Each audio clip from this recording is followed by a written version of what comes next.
Sur tous ces sujets, que ce soit la polygamie, que ce soit le machisme en banlieue, que ce soit la montée de l'intégrisme, la montée du communautarisme. Aujourd'hui, encore heureux, on a perdu peut-être 20 ans à cause du Front National. Ça fait pendant 20 ans, le Front National...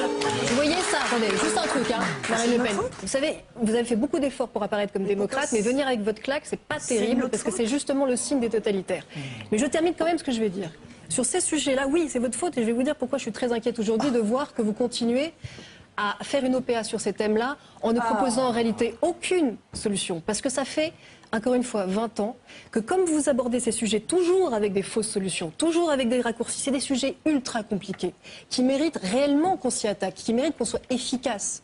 Et tant que le Front National est sur ces thématiques, la gauche devient idiote, la droite devient stupide et on voit en ce moment dans quel état elle est. Alors c'est de la faute de la droite et de la gauche, pas du Front National en l'occurrence, excusez-moi, mais... Si, parce que vous mettez dans le débat public des raccourcis qui complique les vraies solutions.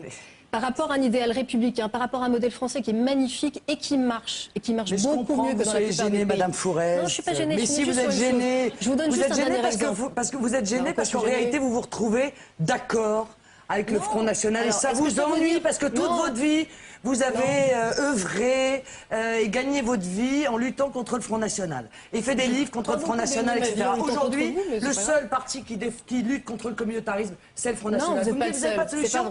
Moi, j'ai proposé une solution qui n'était pas très extrémiste. Je comptais inscrire dans la Constitution la République ne reconnaît aucune communauté. Mais c'est déjà inscrit, Madame Le Pen, vous ne connaissez pas la Constitution française, la République est une Madame, justement, il faut le réinscrire. C'est exactement ce que ça veut dire. Sauf que ceux qui nous dirigent l'ont oublié. Et je pensais qu'il était nécessaire de le réinscrire de manière très claire. Au moment où vous le savez, excusez-moi, je termine. Au moment où vous le savez, un certain nombre de groupes politico-religieux veulent imposer la reconnaissance des communautés et où M. Sarkozy avait demandé à Mme Veil de faire un rapport pour introduire le communautarisme dans notre Constitution. Alors ça vous ennuie d'être d'accord avec moi? Je suis désolée pour vous. Vous pourrez peut-être aller vous allonger sur le divan de M. Cyrulnik qui sera ravi, à mon avis, de vous livrer avec votre oncle. David Abiker. Non, juste une réponse. David, si tu permets, je voudrais juste répondre à ce qu'il a dit. Vas-y. Parce que c'est assez typique, non seulement la claque, mais le fait de faire les réponses et les questions. Vous dites ça vous dérange d'être d'accord avec vous. Non, vous n'avez jamais posé les solutions à l'endroit. Vous n'avez jamais posé les problèmes comme ils étaient. Vous avez jamais dit il y a un problème d'intégrisme. Si vous aviez dit il y a un problème d'intégrisme, le Front National serait très emmerdé. Vous êtes le parti qui en abrite le plus des intégristes. Ah ben oui, les intégristes catholiques, jusqu'à preuve du contraire, ils sont au Front National. Alors vous en avez fait fuir quelques-uns et je vous le reconnais. Vous avez découvert, mais très récemment, les vertus de la laïcité. Le Front National est un des partis qui a le plus milité contre la laïcité. Il a même organisé, via une association catholique qui lui est proche, la Griffe, la première manifestation contre la loi sur le voile. Mais vous avez lu les statuts du Front National? Mais je les ai lus et je les ai lus plusieurs fois. Et vous n'y avez pas trouvé des changements. Vous n'y avez pas trouvé la laïcité? Mais c'est extrêmement récent et ça vous crée. Extrêmement récent, les statuts du Front National, oui, ça a à peu près près de 40 ans, c'est sûr. Juste un détail sur le fait de confondre systématiquement la question de l'immigration. Madame, je défends la laïcité. Je ne suis pas laïcarde comme vous l'êtes, où vous menez une guerre contre les religions. Mais oui, mais voilà. Moi, je considère que la religion, je la respecte, je respecte les croyants et je pense qu'il faut les repousser.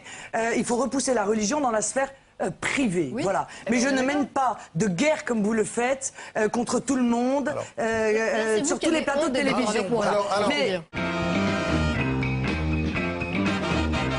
Probablement le peuple français est le plus hospitalier du monde.